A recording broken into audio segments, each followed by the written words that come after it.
Buenas tardes, estimados estudiosos. Son las 15 horas y 34 minutos del 1 de noviembre del 2017.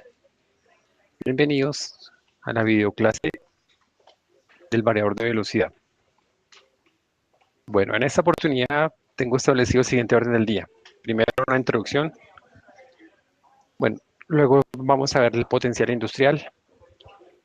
Segundo, por qué utilizar los variadores. Tercero, conceptos de variadores de velocidad.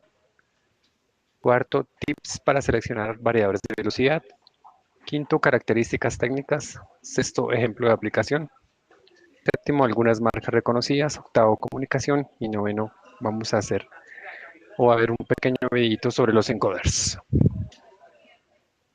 Bien, la introducción. Entonces, conocemos dos tipos de accionamientos en las velocidades, una velocidad fija y una velocidad variable. Los elementos que conforman la velocidad fija son la conexión a la red eléctrica, un motor, un reductor y pues estos están involucrados dentro de una máquina. Y la velocidad variable, cambiamos lo que es la red eléctrica por variador, un motor y estos equipos están en la máquina. Los variadores de velocidad o VSD por sus siglas en inglés, Variable Speed Drive, son dispositivos electrónicos que nos permiten variar la velocidad y el par de los motores asincrónicos trifásicos, convirtiendo las magnitudes fijas de frecuencia y tensión de la red en magnitudes variables. Espero que hayan hecho la tareita de averiguar qué es la industria 4.0, porque en el siguiente video vamos a ver una pequeña aplicación de lo que puede hacer la industria 4.0 con los variadores de velocidad. Veamos.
Como pudimos ver, es una estación de bombeo que cualquier persona puede acceder de forma remota desde cualquier lugar del mundo y observar el estado y la operación de las bombas, de los variadores de frecuencia y además estas informaciones o toda esta digitalización que está innovando la industria 4.0 nos permite hacer un diagnóstico del estado del estado de la bomba y prevenir un fallo a futuro. Entonces, los sigo invitando a que sigan investigando qué es Industria 4.0. Bueno, en potencial industrial, pues podemos ver que la industria mundial representa aproximadamente un tercio de toda la energía consumida. De este tercio, los motores eléctricos consumen aproximadamente el 85% de esa energía eléctrica. Las industrias que más consumen energía eléctrica son la química, farmacéutica, la petroquímica, metalurgia y siderúrgica, la industria del papel y la de pulpa. Estas se utilizan alrededor de los 2/3 de ese 85%, o sea, equivale a un 22% del total. Los posibles ahorros técnico-energéticos que se pueden lograr con los variadores de velocidad están estimados y calculados entre un 18 y 26%. Entonces, aquí vamos a ver una clasificación de los motores eléctricos. Entonces, sabemos que existen motores de corriente alterna y de corriente directa. En los de corriente alterna conocemos los sincrónicos y los asincrónicos. Los variadores de velocidad van a trabajar únicamente o exclusivamente sobre estos motores de corriente alterna de tipo asincrónicos. Entonces, el motor de corriente alterna, a pesar de ser un motor muy robusto de poco mantenimiento, ideal para la mayoría de las aplicaciones industriales, tiene el inconveniente de ser un motor rígido en cuanto a la velocidad. Es rígido porque como la frecuencia de alimentación que entregan las compañías de electricidad es constante, la velocidad de sus motores también es constante. El método más eficiente de controlar la velocidad de un motor eléctrico es por medio de un variador de frecuencia. No se requieren motores especiales. Son mucho más eficientes y tienen precios cada vez más competitivos. De aquí que decimos, en Colombia tenemos una frecuencia de 60 Hz y un variador de velocidad. Lo que entra a modificar son esos 60 Hz. Entonces, dependiendo de la variación de esa frecuencia, es la que nos va a permitir variar la velocidad de nuestro motor.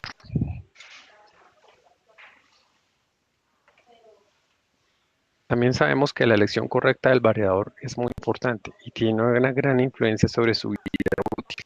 Por ejemplo, si la capacidad del variador de frecuencia es demasiado grande, no puede ofrecer protección integral al motor y podría resultar dañado.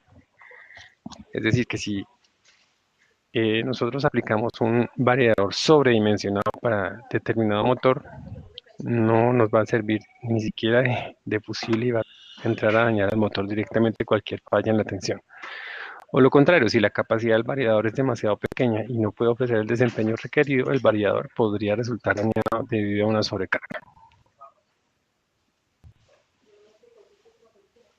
¿Por qué utilizamos los variadores? Los variadores los utilizamos, la primera creo que es una de las más importantes, es porque representa un ahorro energético, como lo vimos al inicio, más o menos del 26%. Evita golpes mecánicos, sobre todo en los equipos de bombeo. Se realizan movimientos complejos. Se controla la velocidad del proceso. Es muy bueno para mejorar la precisión y la exactitud en todos los procesos. Alarga la vida útil de los motores.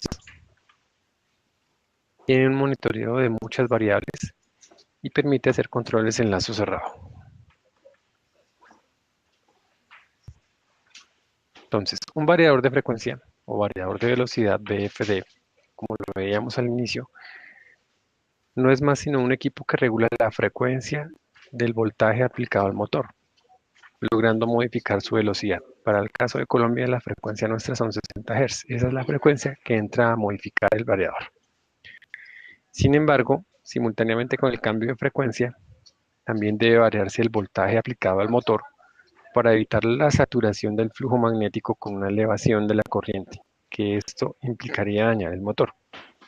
Entonces, el voltaje para el cual viene configurado el motor también sufre una pequeña regulación por debajo para no ir a crear en su consumo, no ir a crear una mayor corriente, que esa sería la que nos crearía un flujo magnético y dañaría el motor. Entonces, un variador de velocidad sencillamente es un puente rectificador y un inversor de giro. Es muy simple el circuito que conforma un variador de velocidad.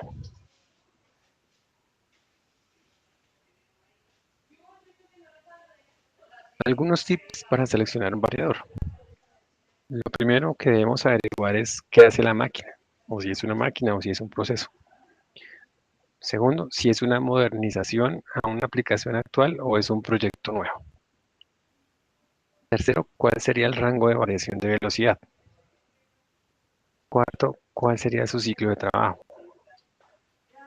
¿Qué ciclaje tendría el variador al día? ¿Cuáles son los datos nominales del motor que vamos a controlar? Como su voltaje, su potencia, su corriente, etcétera. ¿Cuáles son los datos nominales de la red eléctrica? Si nos vamos a conectar a 220, a 440, a 110, hay que saber exactamente a qué tipo de red eléctrica nos vamos a conectar.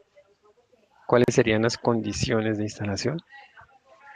También debemos saber cómo son las condiciones ambientales, en qué tipo de ambiente va a trabajar. No es lo mismo conseguir o recomendar un variador de frecuencia para un laboratorio que para una ladrillera, porque el ambiente de la ladrillera, como bien sabemos, es mucho más agresivo. Y por último, debemos contemplar cómo será controlado y monitoreado el equipo. Si lo vamos a monitorear a través de un PLC o de un PC o de una tablet, eso depende si va a ser un control remoto o ahí en sitio. Otros ítems que son importantes tener en cuenta es el tipo de carga que vamos a manejar. Si va a ser un par constante o vamos a tener un par variable, una potencia constante o cargas por impulsos. El par es la capacidad de vencer el arranque de un motor, ¿no? Debemos recordar eso. Si es el par que debemos vencer con el variador de frecuencia, la capacidad de arranque del motor. Otro tip es el tipo de motor. Si es de inducción, rotor, jaula de ardilla o bobinado. Corriente y potencia nominal. Debemos saber cuál es el factor de servicio o rango de voltaje. Esto es lo que llamamos en la plantilla anterior los datos nominales del motor. Rangos de funcionamiento. Velocidades máximas y mínimas a controlar con el variador. Y verificar la necesidad de ventilación forzada del motor.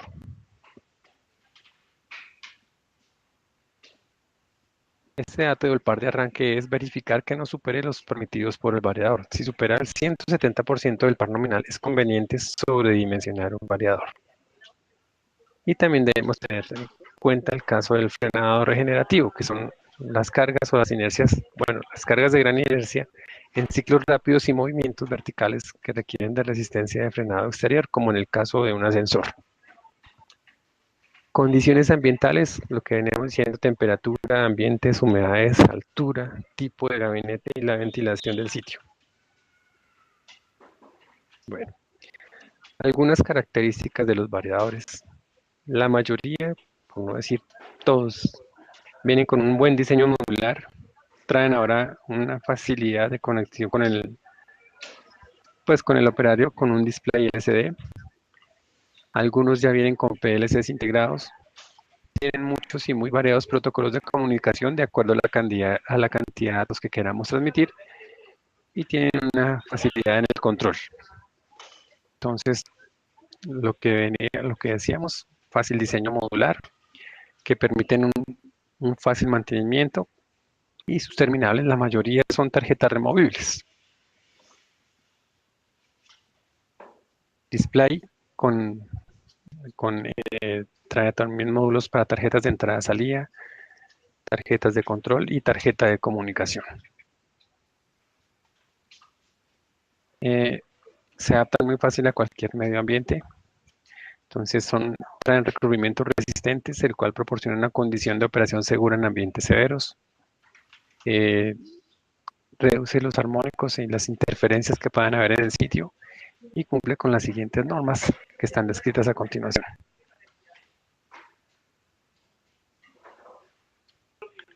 Los que tienen montaje en panel, pues esto lo que busca es separar el calor disipado hacia afuera del gabinete del tablero de control para evitar recalentamientos y bloqueos en el sistema.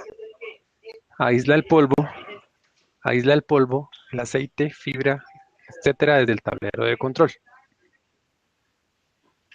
Entonces, la pantalla de texto, también esta pantalla de texto de LCD, lo que nos permite es comunicarnos con el equipo de manera remota o a través de Ethernet. Y este es un nivel de protección IP56 You are contra ambientes currently the only agresivos person in this conference. con montaje en panel. Como veíamos, algunos de estos variadores ya traen PLCs incorporados de fácil programación para controlar diferentes tipos de movimientos.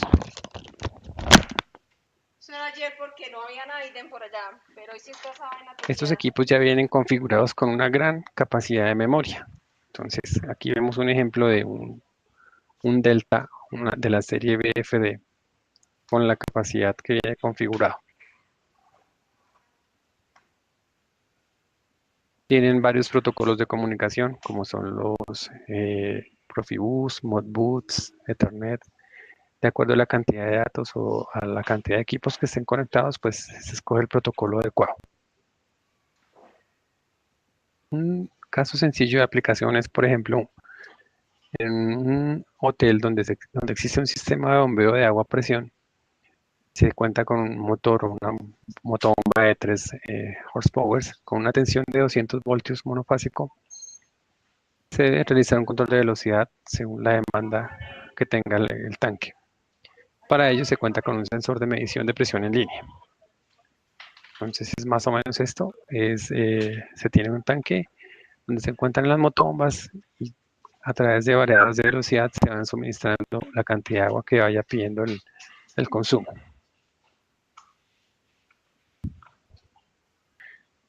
El variador se puede utilizar de dos formas. Se puede utilizar, bueno, más adelante lo veremos, que se puede utilizar como esclavo o como maestro. Entonces, la solución que brinda para esto la marca Delta, es una de las marcas que están muy bien posicionadas en Colombia, nos recomienda la serie BFD-EL. Este equipo tiene incorporado un PIG para el control de la presión, evitando colocar un PID externo. La potencia del variador de frecuencia sería de 200 vatios a 3.7 kilovatios, que cumple con el consumo del motor. La detección del agua automática integrada de accionamiento automático para evitar relés y PLCs externos. Y fuera de eso tiene un módulo de entrada analógica de 420 mA para conectarnos con el sensor de presión. Entonces aquí vemos las dos clases de aplicaciones que podemos tener con el equipo, como esclavo o como maestro. Entonces está el sensor, que de acuerdo a la cantidad de flujo, bueno, cantidad de flujo de aire o de agua que pide la bomba, viene acá un controlador y le envía la señal al PLC. O directamente aquí como maestro, pues el sensor va haciendo como el que va monitoreando, el que le va dando la orden al variador para que vaya moviendo el equipo y suministre el flujo de aire o de agua de acuerdo a la aplicación. Algunas marcas que existen en el país son Delta, Mitsubishi, la LS, esta es de equipos industriales, Siemens, ABB, Sewell Rodrive, Schneider, WEC y Danfoss. Hay muchos más, pero estas son unas de las más reconocidas. Pues como lo hemos visto, los protocolos de comunicación, estos equipos tienen gran flexibilidad para comunicarse con los equipos que requieran. Aquí, por ejemplo, puede ser con un módulo 485, se comunican con servo drives o con un PLC. Y pues de acuerdo a la cantidad de información aquí más adelante, pues ya se ven más módulos de comunicación de acuerdo al sistema que quiera administrar la compañía. Bueno,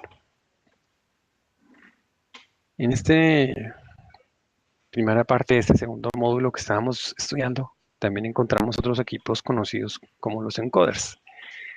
Estos equipos son de muy buena, o sea, tienen una muy buena aplicación en el control de movimientos, sobre todo con los servomotores, porque la mayoría de ellos traen como configuración un encoder sobre ellos para enviar un pulso, y con ello pues sabemos o nos permite conocer la posición final dentro de determinado proceso. Entonces, veamos un pequeño video para hacernos una idea de lo que es, de lo que hace un encoder.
Bueno, no me resta más sino volverles a hacer extensiva la invitación a que visiten el Andinapac de este 7 a 10 de noviembre, donde se van a ver muestras de equipos para empaque con estas tecnologías que estamos estudiando. Entonces, es una buena oportunidad para ver las aplicaciones de estos equipos allí en la feria. Además, va a haber una agenda académica. Sería bueno que entraran a la página, vieran la agenda académica y se inscribieran. Ahí, en caso de que tengan el tiempo. Son agendas académicas que lo van enriqueciendo a uno en la vida técnica. Y ojalá en lo posible puedan visitarla porque digamos que la cultura industrial que se adquiere en este tipo de ventas es muy importante y le va marcando a uno su vida profesional. Y por favor, continúen averiguando qué es la industria 4.0 porque es un tema que ustedes van a empezar a escuchar ahora con mucho más frecuencia. Entonces, es bueno tener como un conocimiento e ir averiguando sobre este tipo de tecnologías que se nos acercan. Pues muchas gracias por su atención y estoy atento a cualquier pregunta o cualquier inquietud que puedan manifestar. Recuerden, no están solos, ánimo y les deseo una feliz tarde. Que Dios los bendiga.